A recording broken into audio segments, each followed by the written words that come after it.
꼈어. 미쳤어. 나도 가정을 꾸리고 싶어. 알았어. 보내줘야겠지. 이별은 어떻게 하는 거야? 우리 사랑하자. 이제 와서 뭐 하자는 거야? 아직은 내 남자야. 마지막 밤을 보내지 않았으니까.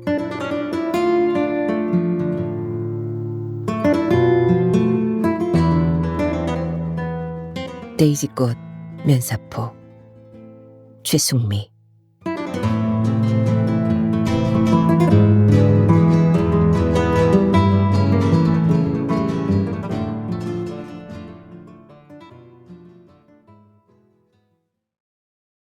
솔로들이 주로 사는 아파트 분리수거함 근처에는 그런 부류 서너쯤은 날마다 꼭 만난다. 서로 인사를 나누곤 하다가 자주 보는 사람들끼리 집집마다 돌아가며 모임을 하자고 했다. 무료한 저녁 시간을 함께 영화를 보거나 담소를 나누자는 거였다. 중소기업에 다닌다는 여자와 와인을 즐겨 마신다는 학원 강사, 파혼하고 직장에 다니는 나, IT 관련 CEO라는 남자와 앳된 남자 대학원생이었다. 혼자 영화를 보러 가기도 쉽지 않고 피자 한 판이 얼마나 많은지, 먹다 남은 통닭을 버리기도 아까워 다음날 먹을 때는 서글퍼진다는 말에 공감하며 함께 먹고 함께 영화를 보자고 합의를 보았다. 한 달에 2번, 금요일 밤 7시, 가위바위보로 순번을 정하고 하이파이브를 했다. 첫 모임에 다들 설레하며 편한 복장에 슬리퍼를 신고 CEO 남자 집에 모였다. 집안은 썰렁한데 대형 스크린이 이 집의 주인인 양 거실을 차지하고 있었다. 거실 테이블엔 방금 도착한 통닭과 맥주가 차려져 있고 구색을 갖춘다면서 천리향을 잘라내왔다. 혼자 먹기엔 너무 많아 고민스럽다던 통닭 조각을 부딪히고 맥주를 마시면서 영화를 봤다. 제목은 If Only. 영화가 끝나고 다들 죽음마저 대신한 사랑에 부러움을 담아 탄식을 한 잔나 뽑았다. 와인을 즐긴다는 학원 강사 집에서는 와인 파티가 되었다. 바가 꾸며져 있어 자연스레 와인 얘기로 시간 가는 줄 몰랐다. 다음은 내 차례. 간단하게 준비해야 하는데도 신경이 쓰여 시장을 보았다. 살코기 치킨을 사다가 야채를 버무린 샐러드를 만들고 캔 맥주를 냈다. 그날따라 여자들이 빠지고 대학원생과 CEO만 왔다. Me Before You 영화를 보며 맥주를 마셨다. 얼마 지나지 않아 대학원생이 여친 전화를 받고 급히 가고 CEO와 둘이 영화를 끝까지 보았다. 여주인공의 엉뚱함이 매력이네요. 사랑이 참 숭고해요. 자의적인 죽음까지 동행하는 사랑. 아, 부럽다. 영화 얘기와 서로에 대한 얘기로 이어졌다. 오랜 친구가 놀러온 것처럼 친숙하고 편안했다. 그는 결혼 목전에서 파혼을 했다고 한다. 결혼 나흘 전에 예비 신부가 잠적해버렸어요. 매일 한 줄 날리고. 이유는요? 도저히 안 되겠다고. 자신이 눈에 콩깍지가 씌었겠지만 여태껏 만난 여자 중에 사슴처럼 맑고 지적인 여자를 본 적이 없었단다. 정신을 못 차릴 정도로 그녀를 사랑했다고. 만난 지 3개월 만에 초스피드로 결혼이 진행되었는데 잘 따라줘서 그녀도 자기를 사랑하는 줄 알았다고. 충격이 컸겠어요. 닥쳤던 게 지붕 쳐다보는 꼴이었죠. 이유는 모르겠지만 용기는 가상하네요. 그게 용기인가요? 그렇게 떠날 때는 이유가 있었겠죠. 저처럼. 그쪽은 왜죠? 저도 파혼했어요. 결정타는 예비 시어머니의 사주 타령에 제가 깼어요. 사주가 안 좋았답니까? 사주에 애가 없다나요? 생리주기와 양까지 묻는데 질려버렸죠. 우리는 아주 좋다고 했는데 깨지더군요. 신랑은 안 하던 효자 코스프레까지 했어요. 고부 갈등에 불씨를 안으셨네. 우리는 서로의 파혼에 공감을 하며 위로주랍시고 술을 퍼마셨다. 내 파혼만 정당화시키느라 그쪽 얘기는 별반 들어준 것 같지도 않았다. 나는 화풀이라도 하듯 잡다한 얘기까지 늘어놓았다. 신혼여행 가서도 절대 피임은 안 된대요. 내가 씨바집니까? 한세기 전의 얘기죠. 애 잘 들어선다는 한약까지 지어줬다니까요. 올묵은요. 아, 속이 다 시원하다.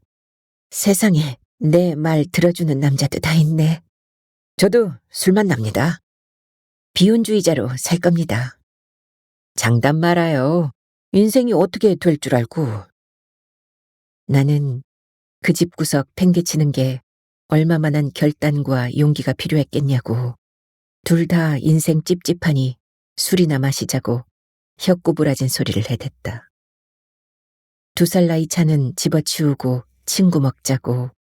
훗남을 가장한 것들이 바람기가 다분하다는데 그래서 차인 거 아니냐고 몰아붙이기도 했다. 여자의 약할 뿐이지 순정 바라나. 캔 부딪히는 횟수가 잦아지면서 내가 먼저 엎드려졌던가. 현관문 닫히는 소리에 잠을 깼다. 심한 두통과 함께 속이 울렁거렸다. 화장실로 내달려 토하고 보니 반나신이었다. 밤새 맞장구를 치며 술을 마시다가 사고까지 친 듯했다. 또 필름이 끊겼어. 미쳤어. 머리를 쥐어뜯고 거실에 널브러진 빈 맥주 캔들을 걷어차며 성질을 부렸다. 술. 파혼 후 생긴 술버릇이 문제였다. 술 마시다가 정신을 잃은 게 한두 번이 아니었지만 남자와 단둘이 이 지경이 되도록 마신 적은 없었다. 주말 내내 처박혀 있었다. 채팅방엔 어젯밤에 못 와서 먼저 가서 죄송하다는 글들이 올라왔다. CEO는 이내 가서 잤단다. 나는 아무 반응을 할 수가 없었다. 다음 주엔 대학원생 집인데 내게 영화 추천을 부탁했다. 겨우 찾아보겠다는 글을 쓰면서도 어젯밤에 술판이 들키기라도 한 듯 얼굴이 화끈거렸다. 월요일, 이대로 넘어갈 수가 없어 문자를 했다. 그날은 뭐였죠? 글쎄, 기억이 안 나네. 기억이 안 난다고. 뭐 이딴 자식이 다 있어. 꾼한테 당한 건가? 만나야 하지 않을까요? 그래, 퇴근해서 연락할게. 왜 그랬냐고 따질 수도 없고 정말 기억을 못한다면 기억해내라고 억지 부릴 수도 없어 전전긍긍했다. 퇴근 후 창피함을 무릅쓰고 그의 차를 탔다. 오늘 한강을 10개쯤 건너봅시다. 한강은 왜요? 그러다 보면 무슨 수가 나오지 않을까 싶은데. 무슨 수라뇨? 기억이 안 난다니까. 그는 목적지라도 있는 양 올림픽대로를 달려 김포대교에 올랐다. 강변 북로를 따라 내려와 행주대교 방화대교를 건너 가양대교를 달렸다. 야경 보러 나온 중년 부부처럼 침묵으로 일관했다. 정말 기억을 못하는 걸까? 시치미를 떼는 것 같지는 않은데. 불쾌감이 조금 가라앉았다. 성산대교까지만 가요. 이제 살려주는 건가? 누가 죽인대요? 바짝 쫄았지. 어느 대교에서 죽임을 당하나 하고. 방화대교 근처에서 순댓국을 먹었다. 한강을 달릴 때는 침묵에 동참하더니 연인이라도 되는 양 친절하게 굴었다. 고분고분 따르는 내 꼴이라니. 따지러 나온 판에 이 모양새는 뭐냐고 민망하게. 친절도 타이밍이 맞아야지. 저 눈웃음은 또 뭐래? 대충 우겨넣고 일어섰다. 혼자 가겠다니까 아파트까지 동행하는 게 오늘의 임무란다. 삐친 연인처럼 못 이긴 척 차를 타고 대화도 없이 아파트 주차장까지 왔다. 아침에 눈 뜨고 당황해서 나올 수밖에 없었다고. 사과한다고. 차에서 내려 문을 꽝 닫아버렸다. 차창을 열고 다음 주 금요일에 보자고 했다. 왜 그래요? 뭐가? 반말이요. 그것도 기억 안 나? 2살 차이는 나이도 아니라며 친구 먹자고 했던 게 누군데? 어렴풋이 기억이 났지만 방귀 뀐 놈이 성낸다고 창피함과 짜증이 뒤섞여 뒤도 돌아보지 않고 와버렸다. 이 떨림은 뭐지? 살짝 처진 외가풀에 양쪽 어금니가 드러나도록 웃는 미소에 창조 때부터 길들여진 듯한 배려가 마음을 흔들었다. 차라리 첫 만남이면 어떨까? 가증스럽기는. 일은 추하게 벌어졌고 관계를 끊는 것만이 추락한 자존심을 건지는 거겠지. 계속 연락이 왔지만 답하지 않고 한 달이 갔다. 금요일 밤 죽은 듯이 누웠는데 현관 벨이 울렸다. 그 사람이었다. 왜죠? 잠깐만 봅시다. 그럴 이유가 없다고 했더니 문을 열어줄 때까지 기다리겠단다. 그럴 사이는 아니죠. 그럴 사이입니다. 신랑이 끝에 현관문을 열었다. 연락을 안 받으니 올 수밖에 없었다고. 금요일 팀에는 자기가 술주정을 부려서 화가 났을 거라고 했단다. 자기가 죽일 놈이고 서로 진지하게 생각해 볼 일도 남았다고. 나를 추스를 시간이 필요하고 길어질 수도 있다며 돌려보냈다. 나를 추슬러야 할 자존심도 문제지만 설렘이 더 큰 문제였다. 선한 눈매에 진정이 되지 않았다. 갈등의 날들이 계속되는 중에도 그는 수제 토스트나 캔 맥주 봉지를 문고리에 걸어놓곤 했다. 쪽지엔 함께 먹으면 맛이 2배일 거란다. 무슨 어설픈 토끼짓이래. 예상을 넘어선 설렘은 커져가고 다음 날을 기대하게 되었다. 장마철 얼비친 햇살 같은 기분이랄까. 오늘 밤 8시 볼 수 있을까요? 이내 쫓아왔다. 아파트의 한적한 곳을 거닐었다. 금요팀 대학원생 연애가 위태롭다거나 연극하는 남자가 합세를 했는데 학원 강사와 와인 얘기로 썸을 탄다는 둥. 정작 우리의 대화는 진척되지 않았다. 가로등이 비치는 벤치에 앉았다. 핸드폰을 만지더니 내 눈앞에 들이댔다. 우리 어디쯤 왔을까? 무슨 뜻이에요? 또 써서 보여줬다. 우리는 연애 중. 나이 같지 않은 행동에 웃음이 퍽 터졌다. 내가 웃었다고 작전 성공이란다. 솔직히 싫지 않았다. 조금 전에 장난기를 거두고 진지해졌다. 제가 옴팡 빠졌습니다. 잘 빠지시나 봐요. 그래서 물어볼게요. 저를 어떻게 생각하세요? 만남이 구렸잖아요. 서로를 위해 지워버리잔다. 백지에서 시작하자고. 백지처럼 지워지지는 않겠지만 나도 그러고 싶다고 했다. 만남이 시작되고 데이트가 잦았다. 금요팀의 건배사는 사랑은 분리수거함에서가 되었다. 서로 첫 만남을 놀려가며 친밀한 연인이 되어갔다. 그 와중에도 언뜻 불안감은 있었다. 결혼 얘기가 나올까 봐서다.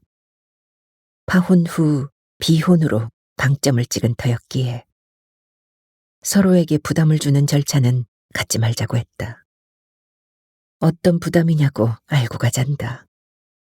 결혼. 정말 비혼주의자라도 되려고? 나는 단호했다. 결혼이 전제된 만남이면 이쯤에서 끝내자고. 그의 대답은 일단 그러자고 했다. 일단이라는 말은 빼야 한다고 다그쳐서 약속을 받아냈다. 어느 쪽이든 결혼 상대가 나타나면 방생을 하자고도 했다. 그날부터 서로의 집을 오갔다. 둘만의 미래를 설계하지 않았고 부담도 주지 않았다. 서로의 심중을 들여다보지 않아도 될 만큼 사랑은 깊어갔다. 그러지 않겠지만 만약에 떠나겠다면 나도 약속을 지킬 것이다. 술을 마시고 필름이 끊기는 날이 있긴 해도 그가 옆에 있었기에 행복했다. 여행 버킷리스트까지 만들어 연애를 즐겼다. 금요팀에서는 언제 국수 먹여줄 거냐고 졸랐다. 나는 그런 절차에 묶이지 않는 게 진정한 솔로들의 자유가 아니겠냐며 동참을 종용했다. 우리 집에서 주말을 함께 보낸 날 아침, 엄마가 찾아왔다. 부스스한 모습으로 엄마를 대면한 그가 몹시 당황해하는데 엄마가 먼저 말을 꺼냈다. 결혼할 사이겠죠? 엄마. 아, 네, 그럼요. 재영씨, 지금은 가세요. 죄송합니다. 이런 모습으로 뵙게 돼서 다음에 정식으로 인사드리겠습니다. 그럼 이만. 허둥지둥 그가 가고 엄마는 나를 잡아앉혔다. 왜 말 안 했냐? 어쩐지 밝아 보이더라니. 결혼은 언제 할 거냐고 당장 상견례 하자고 나를 잡자고 했다. 천천히요. 천천히라니? 우리의 관계를 설명할 준비가 되어 있지 않아 조금 전의 상황보다 할 말이 더 궁색해졌다. 엄마는 오매불망 파혼의 기억을 지우고 좋은 사람 만나 결혼하기를 기다리는데 결혼은 하지 않고 연애만 한다고 말할 수가 없었다. 그날부터 엄마, 아빠, 오빠의 재촉이 줄을 이었다. 오빠는 자기가 먼저 만나보자고 했다. 부모님이 탐탁자나 할 사람이면 힘을 실어주겠노라고. 그날 밤 우리 결혼하는 게 어떠냐고 그가 물었다. 나는 약속 위반이라며 화를 냈고 결혼이 하고 싶으면 지금 끝내자고 문을 열어줬다. 나는 비혼주의자라고. 나의 강경함에 그도 더 이상 결혼 얘기를 꺼내지 않았다. 가족들의 재촉이 시들해지고 각자 약속이 있는 날은 연락 않기로 한 것까지 지키면서 동거 아닌 동거를 한 지 2년이 넘었다. 우리의 방생은 유효한 거지? 확인 사살이야? 소개를 받았는데 괜찮은 여자 같아. 그래서? 나도 가정을 꾸리고 싶어. 애도 낳고. 알았어. 사랑이 끝나려나. 남편처럼 친구처럼 지냈던 신뢰의 성이 방생이라는 출구에서 푸슬푸슬 무너져 내렸다. 파혼했을 때는 이유가 분명해서 상대를 죽도록 원망하고 미워했건만 그를 놔줄 생각을 하니 종잡을 수 없는 허탈감이 몰려왔다. 불안해진 나와는 달리 그는 설레는 마음을 숨기지 않았다. 그쪽과 연애 중이면 나와는 뭐지? 이별 중 아직은 못 보내. 제안을 했다. 파트너 어때? 이러지 않기로 했잖아. 그래서 부담도 없었고. 내가 아직 준비가 안 됐어. 내가 보내지 않아도 그가 가버리면 이별인 거겠지.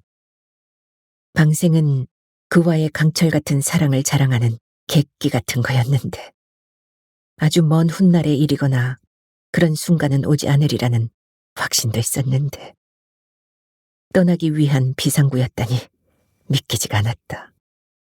왜 이런 날이 오리라고 생각지 못했을까? 보내줘야겠지. 이별은 어떻게 하는 거야? 방생은 내 인생 행로를 망쳐버릴 기였나. 설마 완전히 떠나는 건 아니겠지. 아직은 못 보내, 아직은. 그의 방문이 뜸해졌다. 정말 떠나는 건 아니지? 확인할 때마다 그러지 말라고, 서로만 힘들다고, 연수답지 않게 왜 그러냐고. 나답게 살란다. 그래, 이별만 아니면 나답게 잘 살 수 있어. 사랑과 이별이 동의어는 아니잖아. 결혼 않겠다는 말이 이별의 여지를 준 건 아니라고. 나는 나다운 게 뭔지 헷갈렸고 흔들렸고 무너져갔다. 아귀 같은 어둠에서 숨을 헐떡이며 계속 연락을 했다. 가끔 달려와 주기도 했지만 그 정도로는 양에 차지 않아 안달을 하고 집착을 했다. 그렇게 하지 않고서는 숨을 쉴 수가 없었고 잠도 잘 수 없었다. 불안과 집착으로 혼란 상태까지 이르렀다. 내가 결혼을 하는 양 들뜨기도 하고 그가 떠난다는 사실을 까맣게 잊기도 했다. 병원 진료까지 받는다는 사실에 안타까워만 할 뿐 그의 마음은 달라지지 않았다. 나는 술에 절어 있는 날 외에는 보내주자고 마음을 다잡기도 했다. 모질지 못한 그가 나에게 시달리는 모습도 가엾었다. 축복해주고 싶은 마음도 들었다. 그렇다고 벌써 결혼 준비까지 하다니. 울컥울컥 터지려는 울음을 삼키며 이별을 준비해야만 했다. 약을 먹고 잠을 자고 일어나면 나를 타일렀다. 그가 떠난다는 걸 인정할 것. 다시 돌아오지 않는다는 것도 인정할 것. 잘 보내줄 것. 마지막 다짐에서 울음을 터뜨리지 않기 위해 목소리에 힘을 주었다. 이러는 게 연수다운 거지. 그래놓고 울고 말았다. 기분 전환이 필요했다. 6살 연하남인 기범이에게 연락을 했다. 술 한잔 할래? 금방이라도 뛰쳐나올 듯이 반가워했다. 누난 내 여자였으면 좋겠다고 응석을 부리던 녀석이었다. 나이차가 문제가 아니라 내 이상형이 아니었다고나 할까. 이성적인 감정이 일지 않아 미안할 정도였으니까. 오늘 밤은 안 되겠다고 했다가 좀 더 늦은 시간이면 괜찮단다. 여친 만나니? 아니요. 잡아떼기는. 누나 보고 싶어요. 늦게라도 꼭 만나요. 이 녀석 보게. 끊자. 술 퍼마실 친구나 찾아볼까. 핸드폰 연락처를 훑어보았다. 얘도 아니고 이 사람도 아니고 이 상황을 털어놓을 친구가 없다는 사실에 새삼 놀랐다. 왜 이렇게 살았을까? 그에게 몰입하는 동안 소원해져 버린 절친들.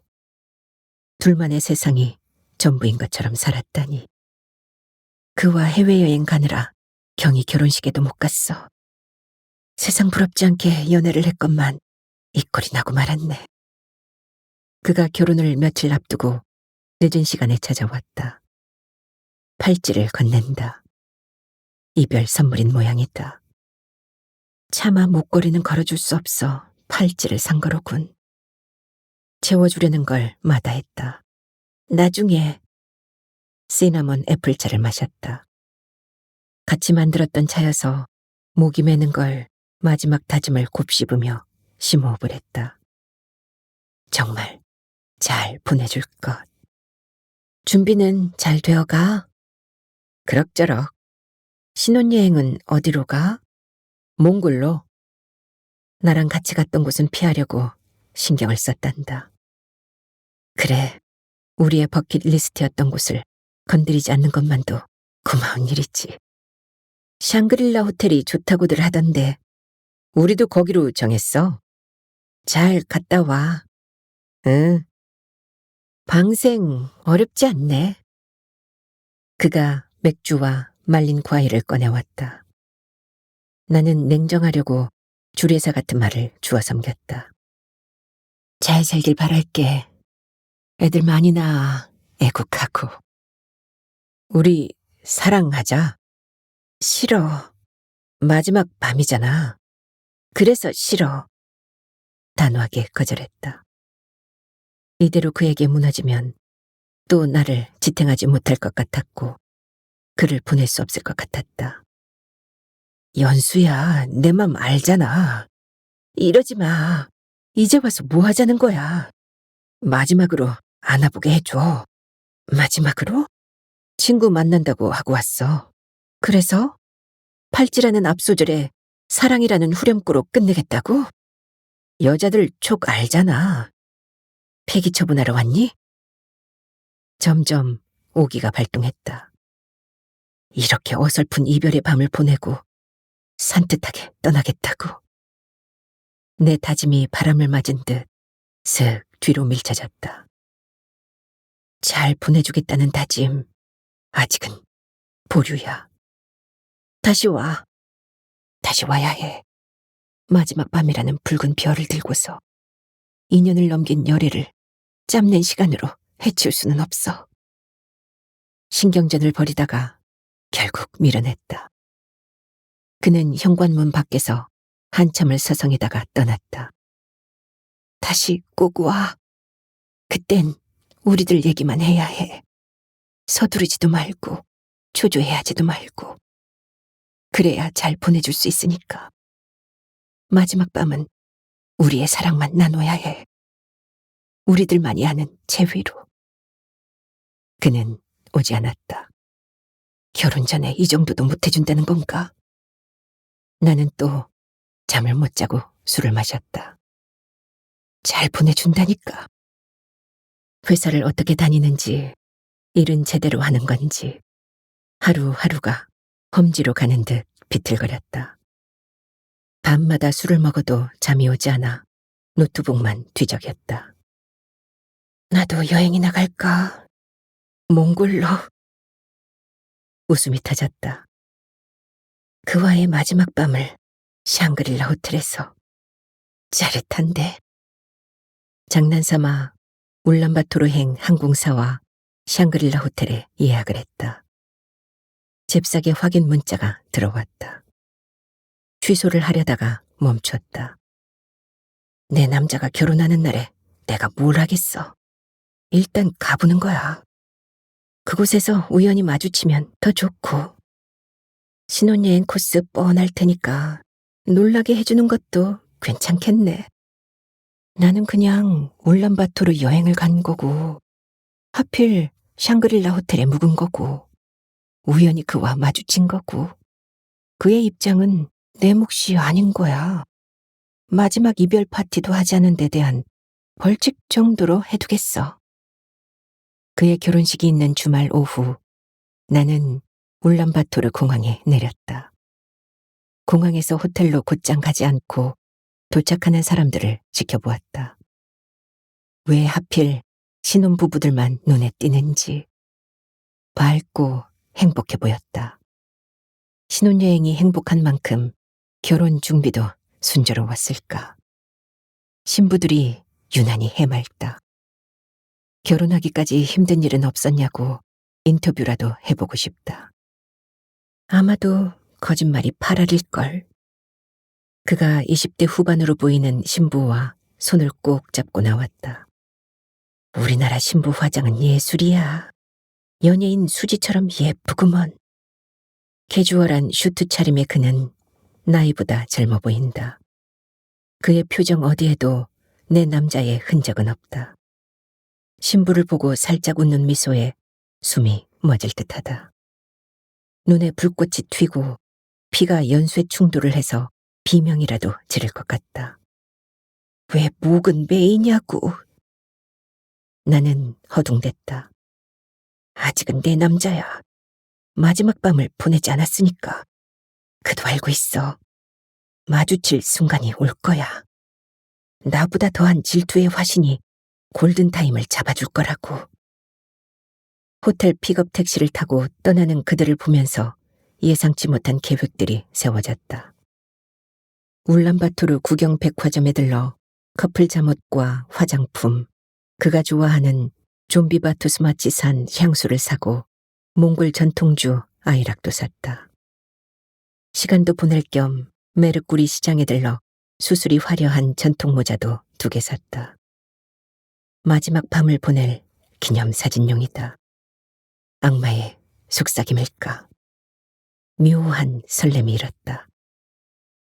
그가 있는 곳이 몇 층인지. 함께 할 생각에 손길이 바빠졌다. 미친 짓이라 해도 괜찮아. 멈출 수 없어. 화장품을 진열하고 잠옷에 향수를 뿌렸다. 룸서비스로 와인까지 준비하니 완벽한 신혼부부의 침실이 되었다. 사진을 찍고 맥주를 꺼내 마셨다. 호텔을 벗어났을까? 몽골의 밤하늘에 넋을 놓고 별 타령을 하려나? 신부가 별무더기에 파묻혀 기절이라도 해버렸으면. 핸드폰을 들고 시간을 쟀다. 아직은 질투의 화신이 던질 골든타임이 아닌 듯해. 서성거림이 잦아도 시간은 더디 갔다. 초조함에 쑤셔 넣어온 양주를 마셨다. 파트너끼리 마지막 황홀한 밤의 절차는 밟아야 하지 않겠어? 질투의 화신이여, 내게 골든타임을 알려다오. 새벽 2시.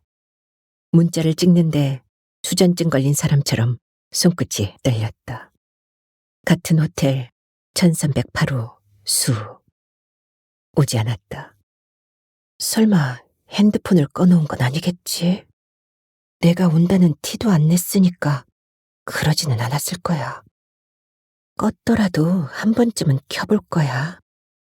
내가 생각날지도 모르잖아. 5분, 10분, 30분, 1시간. 오지 않다니. 어떻게 그래? 내가 부르는데? 양주를 계속 마셨다. 꼭 올 거야. 내 파트너니까. 샤워를 몇 번이나 한 거지. 다시 문자를 보냈다. 도어를 약간 열고 립스틱을 꿰었다. 새벽 4시. 이제는 올 거야. 와야만 해. 내 파트너니까. 핸드폰이 울렸다. 그였다. 빨리 와. 왜 이렇게 늦었어? 누구세요? 립스틱을 괸 도어를 열고 그의 신부가 들어섰다. 술이 확 깬다. 민낯인데도 이렇게 예쁘면 어떡해. 검은 눈동자가 굴러 빠질 듯하고 가시도 친 장미꽃 입술이 생채기를 낼 듯하다. 당신 누구냐고? 파트너. 그녀가 헛웃음을 웃었다. 친절하게도 립스틱까지 고여놓으셨네. 예상보다 당차다. 방어할 전략을 갖추지 못한 내가 더 당황스럽다. 재영 씨는? 당신이 뭔데 재영 씨를 찾아? 그녀가 달려들었다. 그 바람에 걸치고 있던 샤워 가운이 벗겨졌다. 속옷도 입지 않은 나를 본 그녀는 이성을 잃고 말았다. 화장품과 향수를 패대기치고 온갖 추악한 욕을 끌어부으며 간질이라도 할 듯 발악을 했다. 장미꽃 입술에서 쏟아내는 욕이 내가 들어야 할 욕치고는 몹시 저질스러웠다. 품이 있는 욕은 없을까? 급기야 내 가슴에 손톱 자국이 났다. 아파! 그녀가 숨을 헐떡이며 전화를 하려다 말고 소리를 꽥 질렀다. 옷 입으라고! 왜? 내 남자가 보는 건 일상인데? 나는 웃었다. 그녀가 나를 침대보로 둘둘 말아 밀쳐버렸다. 1308호로 와요. 잠옷 차림에 그가 쫓아왔다. 망연자실하는 그를 보는 순간 나는 미소를 지었고 안도했다. 마지막 밤이야. 여자가 비명을 지르고 그에게 달려들 때 나는 썩은 나무둥치처럼 쓰러졌다. 여기까지로 할게. 바이. 롱런 파트너, 내 사랑. 내 남자가 쓰러진 나를 두고 허겁지겁 신부를 데리고 나갔다. 다 설명할게. 별 사이는 아니고. 도어가 닫히려는 순간 그가 하는 말에 나는 폭풍처럼 웃었다. 잠깐 즐겼던 여자야. 잠에서 깨니 꿈에서 아팠던 통증이 여전했다. 새벽에 난장판이 펼쳐지며 참담함이 몰려왔다. 무슨 짓을 한 거지? 그의 마지막 말이 기억나 오뚜기처럼 일어났다. 그 말을 한 건 사실일지라도 그의 진심은 아니야. 내가 알아. 드라마 대사일 뿐이라고. 이젠 돌아가야겠지. 사랑의 폐잔병이 된 내게 몽골은 참으로 잔인한 나라야. 어지럽힌 것들을 그대로 둔 채 지갑만 들고 호텔을 나왔다. 아파트 현관문을 닫자마자 단절을 찢으려 중얼거렸다. 재영씨, 내겐 마지막 밤의 절차가 필요했어. 당신을 파괴할 생각은 없었다고. 타이밍을 잘못 잡았을 뿐이야. 미안해. 내가 당신의 인생을 망쳐버렸네. 화마 입은 넝마처럼. 그의 신부에게도 사과를 했다. 미안해요. 해명이 가증스럽지만 진심이었다. 회사에 병가를 내고 며칠을 시체처럼 지냈다. 내 인생은 왜 이럴까? 날이 갈수록 불안이 극에 달했다. 그와의 분리가 불안한 거야. 마지막 밤의 절차 따위로 나를 속인 거지. 또 파혼일까? 가엾은 사람. 왜 그렇게 솔직했냐고. 신혼여행지까지 알려주는 바보가 어디 있어. 나는 불안을 견딜 수 없어 문자를 보냈다. 한 번만 와줘. 그간에 아무 일도 없었던 듯 여느 때처럼 보낸 문자에 답이 왔다.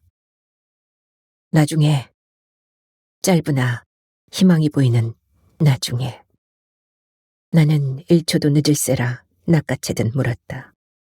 나중에 언제? 나중에. 막연하지만 답장이 왔다는 사실만으로 투덜거릴 힘을 얻었다. 차라리 안 올 거라고 하든지. 기다리라는 거야 뭐야? 통화를 하자고, 술을 끊으면 올 거냐고, 내가 가겠다고 해도 더는 답이 없었다. 나중에라는 희망 고문에 속이 바짝바짝 탔다. 음성 메시지로 차라리 떠나라고 악을 썼다가 얼렀다가를 거듭하다가 지쳐갔다. 6개월쯤 지났을까. 그가 출근했다가 퇴근한 사람처럼 아무렇지도 않게 왔다. 조금은 수척했지만 그 엄청난 사건을 치른 사람 같지 않게 멀쩡했다. 나를 한참 동안, 아주 한참 동안 포근히 안아줬다. 이 느낌, 이 안정감이 내 남자의 품이었어. 내가 여기로 들어오고 혼인신고를 하는 거야. 어때? 혼인신고라니? 앞뒤도 없이? 결론을 낼 때가 됐어. 생각해 볼게. 더 이상 끌어서는 안 돼. 내 의견을 묻고는 있지만 들어주지 않으면 이제야말로 끝장을 내겠다는 말투다. 그러지 뭐.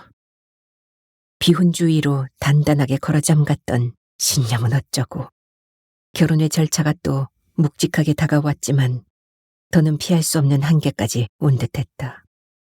고개까지 끄덕였다. 내심 이런 순간을 기다린 것 같기도 했다. 내가 저지른 행패로 남봉꾼의 사기꾼, 죽일 놈이 되어 손이 발이 되도록 빌었단다. 혼인신고까지 한 터라 아파트를 처분해 위자료를 지급하고 파혼했다고. 나와의 관계를 깊이 생각해 보았는데 방생을 도피로 삼은 것이 후회가 되었단다. 그까짓 게 무슨 조건이라고. 당장 달려오고 싶었지만 부모님과 저쪽에 끝까지 나를 숨기느라 연락하지 않았다며 일탈의 대가가 컸단다. 수야말로 내 인생 다 할 때까지 롱런할 파트너야. 잘 견뎌줘서 고마워. 사랑해. 나는 꿈을 꾸듯 황홀했고 그의 입술이 움직일 때마다 고장난 인형처럼 연신 고개를 끄덕였다. 눈물마저 좋았다. 혼인신고로 핑크빛 족쇄를 채웠다. 내게 드리워졌던 불안도 서서히 사라졌다. 냉장고엔 안주거리 대신 반찬거리가 들어찼다. 나의 상흔까지 지우느라 애쓰는 사람, 그를 사랑했다. 그는 우리들이 처음 본 영화 Me Before You에서처럼 아침에 눈 뜨고 싶은 유일한 이유가 당신이었으면 한다고 프로포즈를 했다. 지난 날들의 일들이 영상이 지워지듯 희미해졌다. 나는 건강해졌고 임신까지 했다.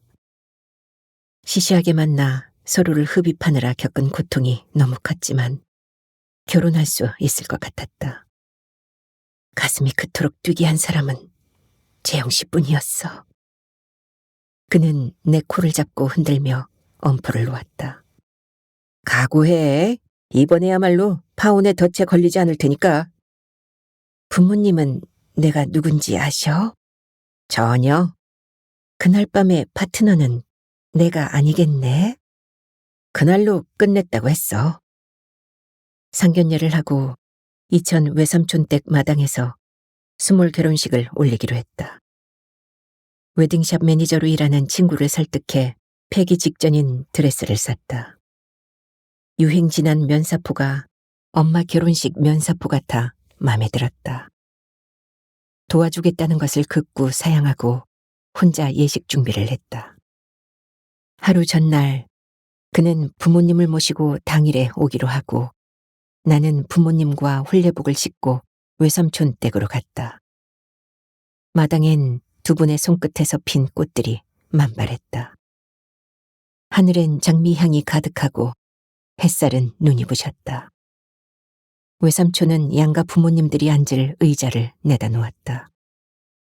데이지 꽃으로 면사포를 장식하고 내일이면 필 것 같은 작약으로 부케를 만들었다. 자갈길엔 아침 이슬을 머금은 장미꽃잎을 뿌리기로 했다. 자갈밭을 잘 걸을 수 있게 굽 낮은 하얀 구두도 꺼내놓았다. 나도 그가 프로포즈하며 했던 영화의 한 구절을 들려줄 참이다. 아침에 눈 뜨고 싶은 유일한 이유가 당신이었으면 해요. 조카 방이 내 숙소 겸 신부 대기실이 되었다. 방 안에는 면사포와 부케 꽃향기가 향긋하다. 그와 문자를 주고받았다. 내일 우리 결혼식에 올 거냐고 말 같지도 않은 확인을 하며 응석을 부렸다. 일찍 출발해야 되니 자겠단다. 상념에 빠지지 않으려고 몇 번을 뒤채웠다. 어느샌가 벽식의 초침 소리가 아득해졌다. 웨딩드레스를 입지 않고 면사포만 썼다. 예식 시간이 다가오는데 그이와 시부모님이 도착하지 않았다. 전화를 해야 하는데 핸드폰이 보이지 않는다. 벽시계는 자기 알 바 아니라는 듯 초침 소리를 키우며 긴장을 시킨다. 작약 부케에서 장미꽃이 피었다. 별일 없을 거야. 차가 막히든지. 없던 핸드폰이 내 손에 있고 그이로부터 문자가 왔다. 사진과 함께. 셀카로 찍은 여자 뒤로 그가 벗은 채 잠들어 있다. 여자는 샹그릴라 호텔에서 본 그의 옛 신부 같다. 선명하던 사진이 흐려진다. 재영 씨 파트너예요. 제 시간에 맞추지 못할 것 같아요. 미안해서 어쩌죠? 전화벨 소리에 화들짝 잠을 깼다. 재영 씨다. 지금 출발해. 재영 씨. 내 신부 보고 싶어 잠을 다 설쳤네. 스탠드 불빛에 웨딩드레스와 데이지꽃 면사포가 눈에 들어온다. 작약 부케꽃이 번긋하게 피었다. 핸드폰엔 내가 그에게 보낸 문자가 마지막이다. 한결같은 초침 소리에 미소가 번진다. 창문을 열고 간밤의 악몽을 떨쳐냈다. 새벽 바람에 장미향이 진하다.